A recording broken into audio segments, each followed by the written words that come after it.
Welcome to Align Your Practice, an exploration of the seamless relationship between the business of chiropractic and the future of natural health care. Join us as we engage with an array of talent, from seasoned experts to passionate new entrepreneurs. Now, here's your host, Dr. Joe Esposito.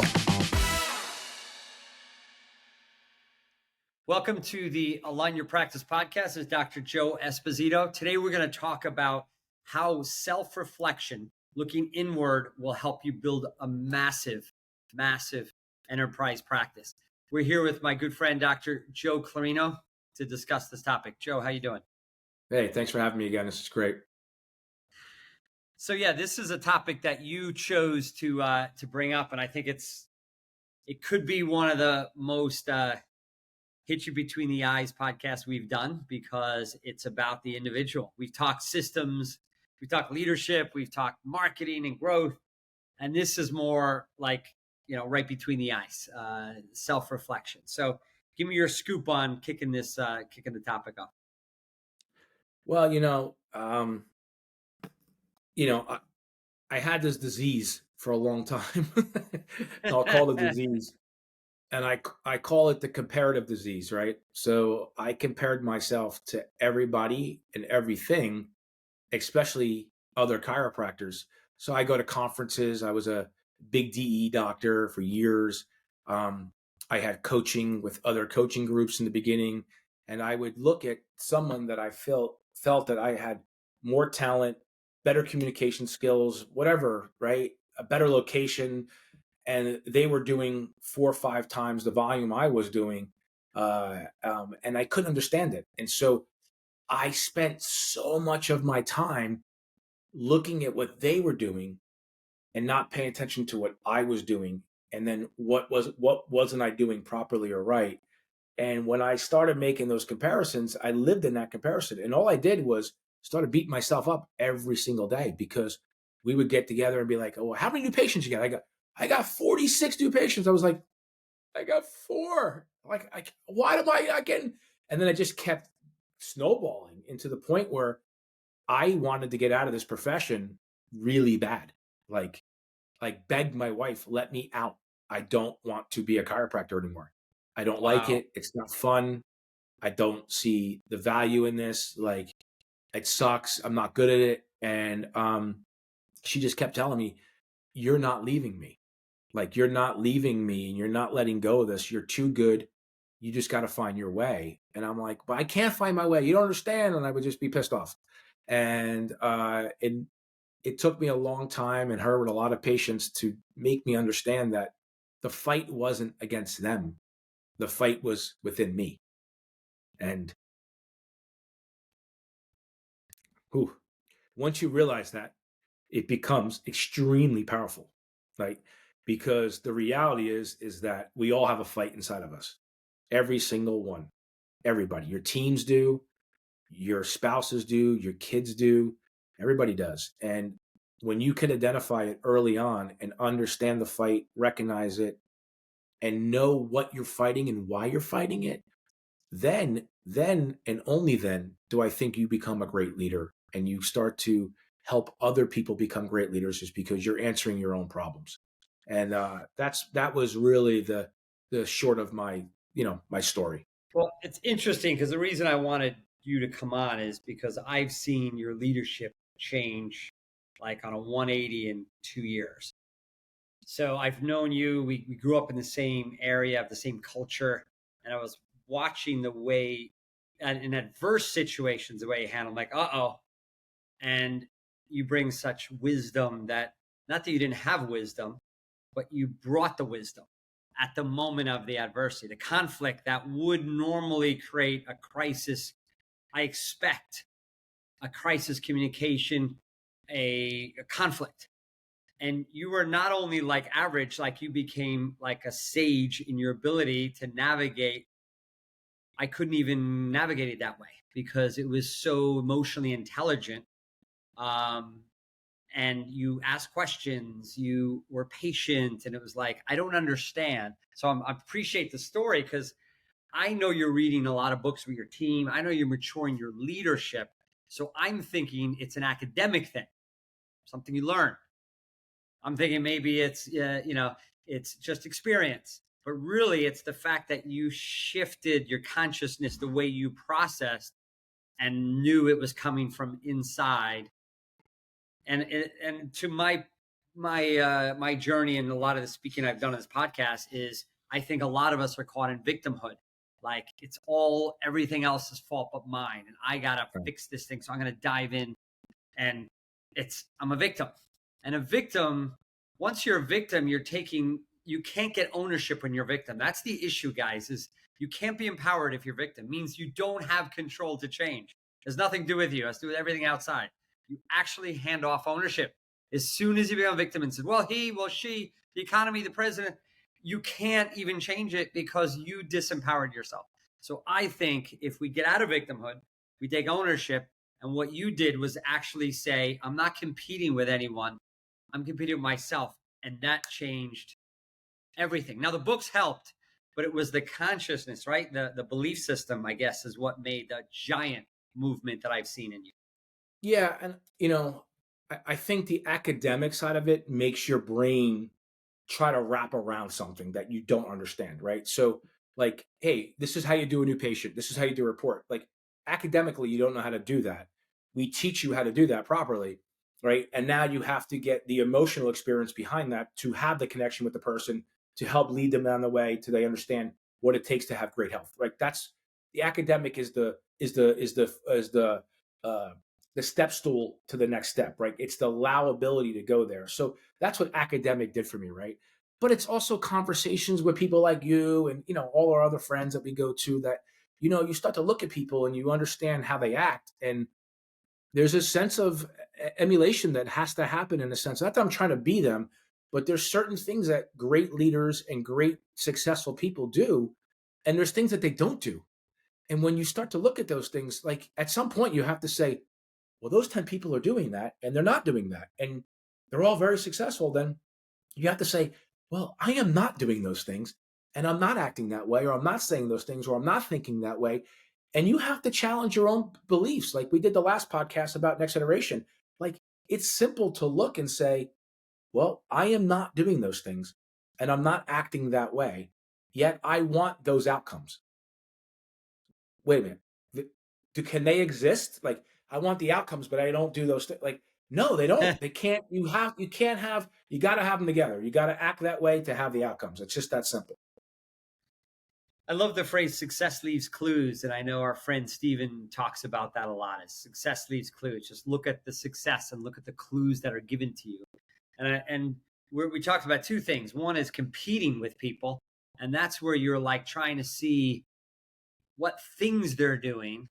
And instead of competing with those successful people that you're around, is now you're just studying their mindset, how they're thinking and acting and leading, and saying, how can I change my mindset to be more like that versus what ad or what, right? It's different from features versus how are they operating, right? They're operating differently than I'm operating. They got that success. It wasn't the flyer, what you and I thought of in the beginning of Prax, right? It's the flyer. It's the marketing. That's all it, right? I changed my new patient paperwork about 100 times because I thought it was my new patient paperwork. Legitimately, I did. Like, I'm not kidding, right? I still have all the files from then. Like, I have 100 new patient files. Yeah, because I thought it was the paperwork. And it had nothing to do with the paperwork. I thought if I gave people a cheaper deal, that it made them want to accept my care more. Total opposite. Right now, I do the 180 of it. Now I charge so much. I try to scare you out of my office. It's weird. It's like the opposite, right? Because it's such a different mindset in it. It's almost, and it's not arrogant. I think it's a bad word around it. I think the word is probably more certain. Like 25 years of being in the trenches, seeing literally hundreds of thousands of adjustments over my career. Like you think at some point in time, I know what I know. Not to the point where I'm ignorant to not knowing something new. That's not what I'm saying.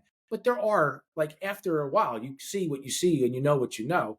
And like when someone comes in and they don't know that I know that, they came to me, and it's my job as a doctor to lead them to the place that they don't know. That's the difference. And we're so afraid to step into that space. We're so afraid to lead them. We're so afraid to stand up for what we believe and know is true. And for the young doctors, they're so afraid because they don't know what I know.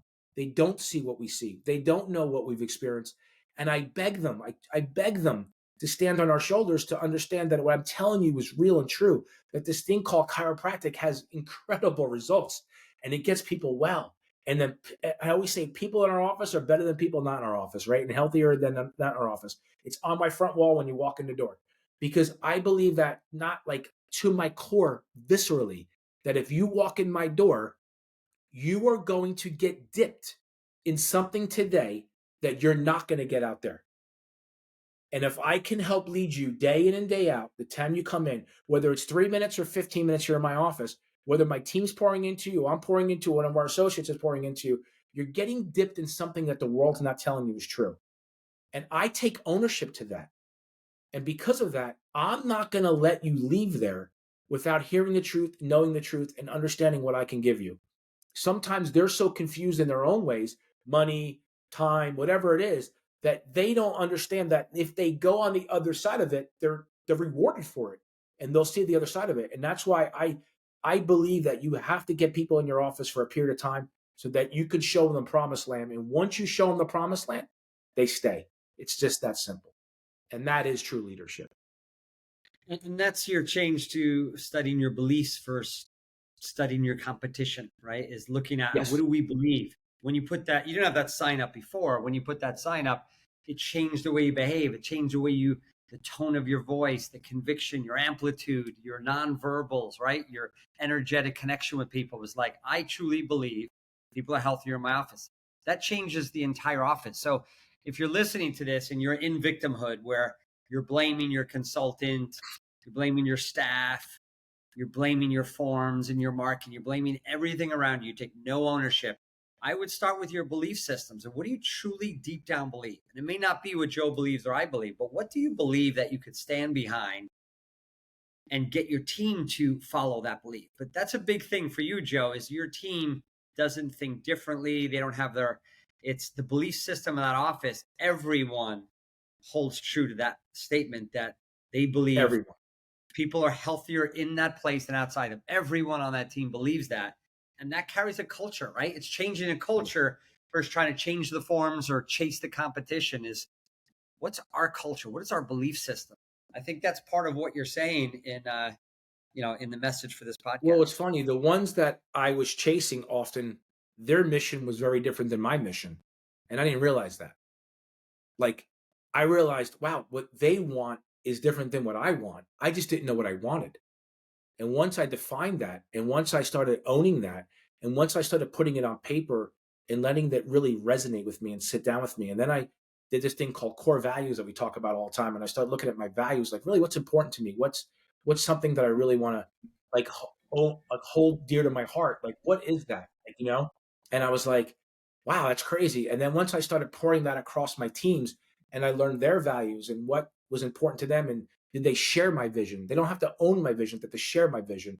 And once they started realizing they shared my vision, I was like, wow, we actually have something here, because they're getting in line. They're like, yeah, let's go conquer the world.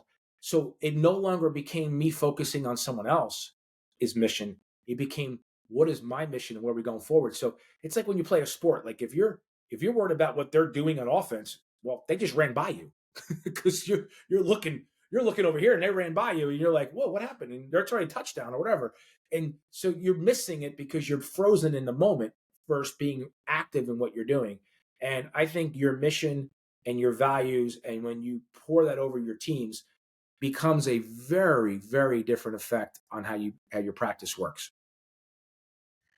That's huge. That's huge, because from dealing with chasing a competitor to refining your beliefs and then getting your team to unify their beliefs. So now it's our belief. That's that transfer of leadership, I think, is when it's not just Joe's belief, but it's now our team's belief. Then you can build leaders inside of the unified mission. Very different than carrying your team on your back all the time. It's like my mission, right? It's different in your office. I know everyone is on the same mission. And that to me, that's huge, because then you're a dictator. The energy's high when your energy's high. The energy's low when your energy's low, versus you walk in having a bad day and your team lifts you up. It's just a different level of a belief system for a team. And that takes maturity. It takes time. First, you got to learn the system. Yes. You got to be a good leader. Then you got to build leadership, right? I mean, so don't knock yourself if you're not there yet. It's where are you at right now? Like we were talking on the last podcast, what's the next iteration of yourself? You should quantify that, what you're looking to accomplish the next year, right? When you're doing your strategy session is, I want to become X personally. You got to put the stake in the ground of where you're trying to go. And then you can figure out the solutions and the answers, I think.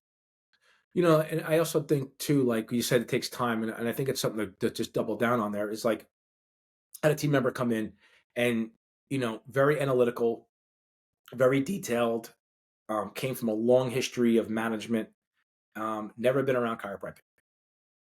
But she has the same core beliefs that we do. And I was like, ooh, I can teach mechanics. I can't teach beliefs. Big difference. So one, you got to hire the people that align with you. That's really important, right? And and I believe also that the people you hang out with are a reflection of your beliefs. You hang out with people that don't believe what you do, your beliefs ain't that strong. You know, my circle is big, but it's big around the globe. You know, like my local circle's small because my beliefs are high. And if you don't align with them, I don't hang out with you. It's just that simple. It's just that easy. So it changes it. But my team member comes in, we hire her, and it took her 8 months of every huddle going, oh, Mrs. Jones was an 8 out of 10. Now she's a 1 out of 10. She's improving. Her life's done this. She started jogging again. She's met 3 of her goals. And every huddle was like, wow. And then we do the next person. Wow. The next person. Wow. 8 months of this. 8 months, day in and day out. 8 months. What? So finally one day I said, hey, do you actually understand and believe what we're doing here? And she's like, what do you mean? And I said, for the last 8 months, you've given me nothing but wows. At what point are you just going to let go and realize that this thing works? And I gave her 8 months to get that. 8 months I gave her. And she said, you know what? You're right. That was it. When I say light bulb. I put her at the front now. She will not let them go. Like grabs them down. Like, no, you're COVID. You're coming in to get adjusted. Like will not let them go. She's like, you don't know what I've seen here. You have to come in here.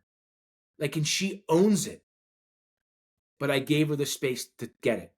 Where often we shove it down their throats and think that they're going to swallow this thing called chiropractic that we love and adore, and that they're all going to get it, and it's going to have this epiphany of ideas. And the reality of it is they don't, right? And you just give them time to mature inside that. And I gave her 8 months, and I finally was like, now it's time. Now it's time to draw the line. And boom, she made a shift. And I got to tell you, it's extremely powerful to watch someone go through that change. That's leadership. That's interesting to pay. From that birth, she's a great leader, right? She's an incredible leader. She birthed into that leadership. That's what we're talking about. Sorry, what were we going to say? Is that the woman with the vaccine concern? Yes. She Yeah. So she already had a belief of self-healing. I mean, she had respect for herself. She doesn't follow rules. She follows her own integrity and what she believes for herself. Like she was there. That's it. It's funny. She's a hardcore rule follower. Hardcore. Like stand on one leg, bark like a dog. She'll do it. Like hardcore. But there's a belief that, you know what? That this body is a self-healing organism and has the ability to do so. And that does not need anything to interfere with it. And I'm giving our words, but that's essentially what her belief was, right?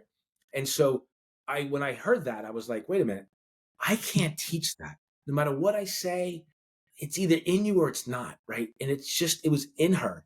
And I was like, man, everything else we can teach. But I had to show her the path. I had to show her what it was about. I had to let her taste it every day. I had to just titrate it, understand that what we did, and she saw it, and she filled her cup up. And I knew when the cup was full, then I could be like, hey, are you going to drink it or not? And she was like, I'm drinking it. But that's where you have to step back, where if you're young and new, so often we want to run to the gun and get it done. And I think sometimes being great leaders is just letting things mature. And other times it's being active and pushing things, right? So you got to know when that throttle is. You got to know how that is. And it's not always a no, it's a gut. I think I listen to my gut a lot more now than I've ever had. When I was a young kid, I listened to my gut all the time. And I tell you, it never steered me wrong. And for years, I got away from it. I don't know why. I lost my gut. I lost my mojo. And I got back to my gut again. And now I got my gut back. I just know when it's right. I know when it's good. Well, I think it's when you started just chasing others and find out what they're doing. You didn't have your own gut. You're like, oh, they're doing this, so we have to do this. Now you're behind your own belief system, and it's like my heart means something. So if you listen to this whole podcast, I think the lesson I'm taking away is that if you are that person, a competitive assessment of everything around you, instead of focusing all that energy of comparing yourself, all of that energy, put it into how you can better yourself. And what Joe's saying is he created that belief system, even put it on the wall so everyone believes it. Then he nurtured the group. So the conviction of the mission was so unified, the certainty was there. And he just explained the story of that one staff member who finally got it. If he would have put all his energy into competing or comparing to somebody else, he wouldn't have seen that staff. He wouldn't have created that belief system that was so strong that now you don't even have to carry that belief. Your team is carrying it for you. And that takes time. So hopefully you got some good awareness on your own through this podcast. That's a great story, Joe. I really love that. Thanks for having me again, man. You're welcome. Awesome. That finished another podcast episode. Hope you guys learned something to take away this time, and we'll see you next time. Bye-bye. Thanks again. This episode was brought to you by Align Life Chiropractic and Natural Health Centers. If you're interested in creating your dream practice or want to know more about Align Life, go to alignlifepodcast.com.